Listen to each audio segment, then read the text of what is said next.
Everyone, welcome to my channel. आज हम एक बहुत ही अहम टॉपिक के बारे में बात कर रहे हैं। जैसे बारिश का मौसम में जनरली जहाँ पे स्पिनिंग यूनिट रहता है, कर्टन वगैरह रहता है, उसमें क्या बहुत ज़्यादा दिक्कत आता है वर्किंग का ज़्यादा दिक्कत आता है और ह्यूमिडिटी वगैरह इतना ज़्यादा बढ़ जाता है, मतलब लोग पसीना पसीना हो जाते हैं और बार बार खाता छोड़ के बाहर चले जाते हैं। तो उसको अवॉइड करने के लिए क्या क्या करना है, देखो अपन क्या चीज़ करेंगे तब अपना ये समस्या नहीं आएगा। How to set working in rainy season, बारिश का मौसम हम कैसे खाता की डिपार्टमेंट की सेटिंग करेंगे। हमसे ऑब्जेक्टिव देखो, avoid must air inside the department. ये बारिश का मौसम में समझ लो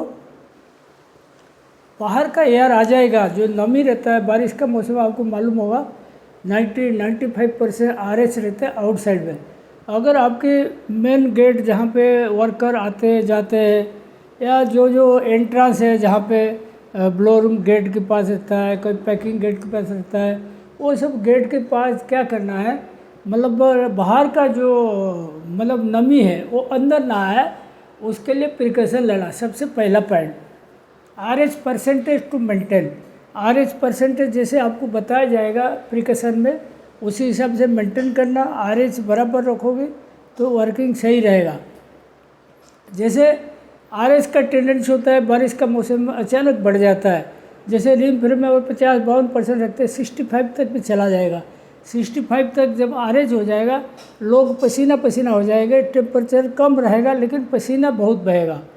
तो उस दौरान क्या करते हैं हम लोग, पसीना नहीं आएगा टेम्परेचर बढ़ा के रखते, वो RH कम रखते हैं। RH वही 55 तक रख लेंगे तो वो वर्किंग सेट रहेगा।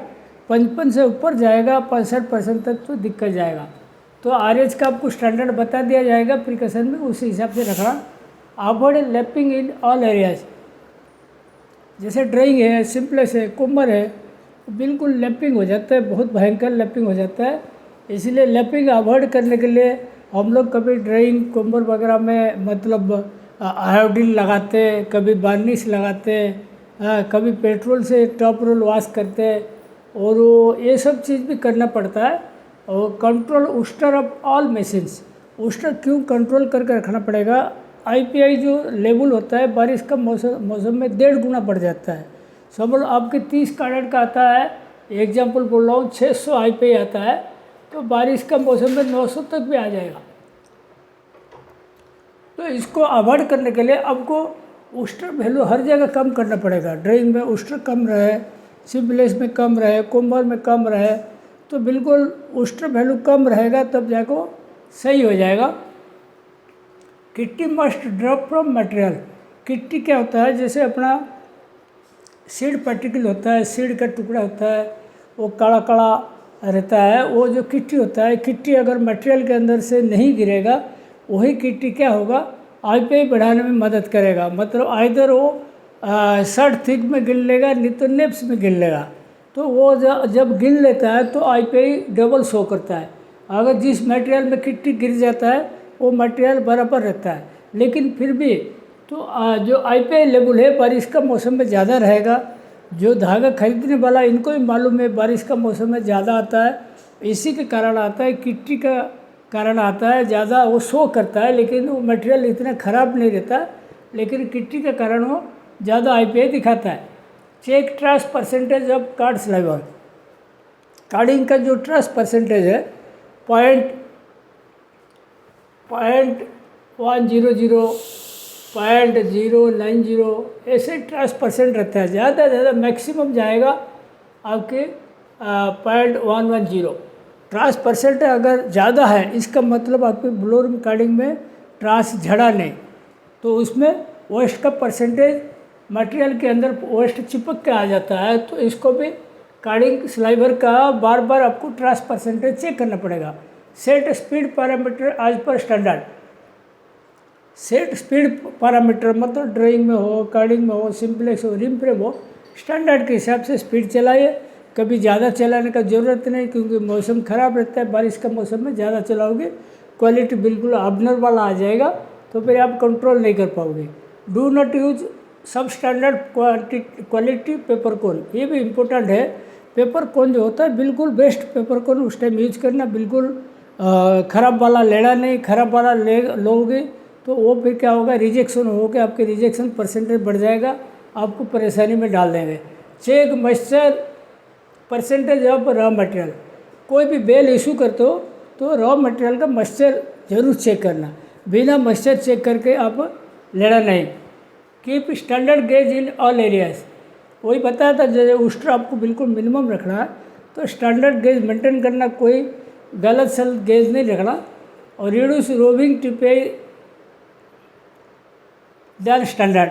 जैसे रोविंग टिपे अपन क्यों काम करते थे वो, जैसे मतलब बारिश का मौसम में क्या होता है, जो मॉइस्चर ज़्यादा होने के कारण फाइबर टू फाइबर कोहेशन ज़्यादा होता है, वो खुलता नहीं बराबर। अगर रोविंग में टीएम आप जैसे विंटर सीजन में रखा, समर सीजन में उतना रखोगे तो वो क्या सिम्प्लेस में खुलेगा नहीं, रिम फ्रेम में खुलेगा नहीं, अनड्रफ्टेड आएगा, तो उसमें थिक थिन बढ़ जाएगा और आपका आई पे भी बढ़ जाएगा। Avoid undrafted in simplex and rim frame. Simplex और रिम फ्रेम में कुल मिला के अनड्रफ्टेड नहीं आना चाहिए। अगर अनड्रफ्टेड आया उसी जगह रोविंग कट के, धागा कट के लेपिंग मार देगा। कोशिश करे मतलब अनड्रफ्टेड बिल्कुल मिनिमम आए नहीं। जैसे use standard break draft in all areas. Carding है, ड्रॉपम है, कुम्बर है, सिम्प्लेक्स है, रिम फ्रेम, हर जगह स्टैंडर्ड ब्रेक ड्राफ्ट यूज़ करो मटेरियल के हिसाब से। कोम में है, कार्डन में है, सिंथेटिक जो भी है उसी हिसाब से यूज करो। Stop supply fan, run only return fan. Supply fan बंद करना, बाहर का हवा लेना बंद करना। अगर बाहर का हवा लेना बंद करोगे तो आरएच बढ़ेगा नहीं अंदर, ठीक है। और जैसे सप्लाई फैन चलाते हुए हो तो ऊपर का डैम्पर सब बंद करना, वही जो अंदर का हवा लेके फिर अंदर का हवा फिर छोड़ सकते हो। अगर बारिश का मौसम में समझ लो आपकी देखना 1-1.5 बजे तक कभी कभी धूप आ जाता है, धूप आ जाता है तभी सप्लाई थोड़ा चला लेना, बिल्कुल हल्का सा पानी तो चलाना ही नहीं, बिल्कुल पानी चलाओगे तो खाता पूरा जाम हो जाएगा, चलेगा नहीं। Do not open damper of supply fan. Supply fan जो बाहर से हवा खींचता है ना, डैम्पर रहता है जो बंद चालू होता है, वो हमेशा क्लोज रहे। ज़रूरत पड़ा तो उसमें ये जो मतलब सीट, प्लास्टिक सीट बांध देना ताकि बाहर का हवा एक भी नहीं आया अंदर। HDP सीट, इसको डैम्पर को सिलाई कर देना, पूरा क्लोज कर देना। अच्छा, ये आपके हो गया। ये बारिश का मौसम में ये दिक्कत है। प्रिकॉशन क्या क्या लोग देख लो। और do not use issue bale से एबव 8% मॉइस्चर। बेल जो इशू करोगी या रॉ मटेरियल जो इशू करोगी कटन का, तो 8% से ऊपर मॉइस्चर लेना नहीं। ज़्यादा है तो इसको वापस रॉ मटेरियल गोडाउन में दे देना। Glow heating lamps in blow room, carding feed table, draw frame feed table, comber machine, RSP feed table and drafting area of draw frame and comber also. ये देखो, ये सबसे इम्पोर्टेंट चीज़ है। जैसे kitty झड़ाने का अगर आपको उपाय सोचोगे तो सबसे पहले ब्लो रूम का जो फ्लेक्सिकिन के सामने, ले डाउन के ऊपर और सब बिटर के आसपास पूरा एरिया गर्म करके रखने का, ताकि वो किट्टी वगैरह जो है कटन के साथ चिपक के ना जाए। और ऐसे ड्रॉप फैम का जो फीड टेबल जिसका ऊपर स्लाइबर जाता है, कार्डिंग का जो अपना जो फीड टेबल का ऊपर साइड से पूरा जस्ट ऊपर नहीं देना, साइड से हीटिंग लैंप लगाना। हाँ, उसके बाद ड्रॉप फैम का ड्राफ्टिंग जोन का ऊपर, फीड टेबल का ऊपर, कोम्बर में ड्राफ्टिंग जोन का ऊपर, कोम्बर हर हेड में भी एक एक लाइट लगा देना। हाँ, उसके बाद देखो ये सारे एरिया आप अगर लाइट वगैरह हीटिंग लैंप लगा दोगे, और ज़रूर थोड़ा बहुत उसमें यूनिट बढ़ जाता है, मतलब पावर खर्चा हो जाता है, लेकिन ये काम का रहता है क्योंकि किट्टी वगैरह इसी से झड़ता है। और do liquid mix of draw frame simplex ring frame cuts in every 15 से 20 डेज। ये ड्रॉप फैम सिंपलेस कोम्बर है, ये हर जगह का लिक्विड मिक्स करना, कोम्बर भी लिख देना हो तो उसमें क्या होता है, लिक्विड मिक्स करेगा बिल्कुल लैपिंग नहीं होगा, लैपिंग नहीं होगा, स्मूथ चलेगा। अब अगर आपकी लैपिंग अवॉइड कर दिया सिंपलेस तक तो रिम फ्रेम में लैपिंग होगा नहीं। फिर भी आप हर जगह का लिक्विड मिक्स करना 15 से 20 दिन का इंटरवल में एक बार बारिश का मौसम में करते रहना, चाहे 4 बार लगा 5 बार लगा, लेकिन ख़त्म करना ये काम। Set as minimum as possible in draw frame and comber. ये जो है set as minimum as possible in draw frame and comber. तो ये जो गेज है, गेज ड्रॉप एम कॉम्बर में बिल्कुल कम से कम रखना, मतलब मिनिमम बॉटम रोल गेज, ठीक है। उसके बाद देखो hang curtains in main entrance of company PVC sheets and use air curtain on gate. तो पीवीसी सीट जो होता है ना, जैसे प्लास्टिक का सीट जैसा रहता है 1-1 फुट का, और दरवाजे के सामने ऐसे लगाना जहाँ पे वर्कर जाना आना करते हैं। और सबसे बढ़िया रहेगा 2 दरवाज़ा रखने का। एक समझ लो इधर एक एंट्रेंस है, ठीक है, इधर एक एंट्रेंस है, तो यहाँ आपने पीवीसी सीट लटका दिया, यहाँ पे भी लटका दिया। समझ लो एक आदमी इधर से घुसा तो पीवीसी सीट ऐसे फाड़ के घुसेगा, यहाँ घुसा तो यहाँ थोड़ा खुल गया तो यहाँ बंद है, तो यहाँ से जब इधर आएगा फिर इधर घुसेगा, ये खुलेगा तो ये बंद रहेगा, तो कुल मिला के हवा अंदर नहीं आएगा। और ये जो पीवीसी सीट जो लगा रहता है उसके सामने से जो गेट है जिसमें एंट्रेंस रहता है, जैसे ऐसे जगह देखो, इस जगह में एयर कर्टन रहता है। एयर कर्टन में हवा डालने का, अंदर हवा डालेगा बहुत तेज़ से, तो वहाँ पे क्या RH मेंटेन रहेगा, मतलब RH से जो ठंडी हवा बाहर से अंदर नहीं आएगा, नमी वाला हवा, और अंदर से बाहर नहीं जाएगा। तो एयर कर्टन भी बहुत इंपॉर्टेंट चीज़ है, वो यूज करना। Keep beater speed, liquid speed, opening roller speed, cylinder speed to drop kitty. ये जो बिटर स्पीड वगैरह है, लिक्विड स्पीड वगैरह, ऐसे बैलेंस करके रखना ताकि किट्टी वगैरह सब झड़ते रहे। कहीं कहीं ज़्यादा स्पीड करना पड़ता है, ठीक है, और ये सब करोगे तो झड़ता रहेगा, तो क्वालिटी मेंटेन रहेगा। Use best quality of paper cones, आपको बताया था पेपर कोन सबसे बढ़िया वाला लेना उस टाइम, सेकेंड हैंड कोन नहीं लेना। Simplest tip down 2 steps, for example TM आपके 1.35 है, 1.30 कर दो, थोड़ा कम कर दोगे TM तो अपना अनड्राफ्टेड का प्रॉब्लम रिम फ्रेम में नहीं आएगा। If required increase 1 step spacer in simplex and rim frame और सिंपलेस में अगर ज़रूरत पड़ता है तो कभी कभी एक आध स्टेप स्पेसर बढ़ा देना। समझ लो आपके सिंपलेस में एग्जांपल बोल रहा हूँ, 5.5 mm का स्पेसर चल रहा है, तो आप इसको काट के 6 mm का कर देना। अगर रिम फ्रेम में समझ लो आपकी 3.25 mm का चल रहा है, ठीक है, तो इसको काट के 3.5 कर देना। ये टेम्परेरी पीरियड, मतलब बारिश का मौसम के लिए एक स्टेप बढ़ा देना।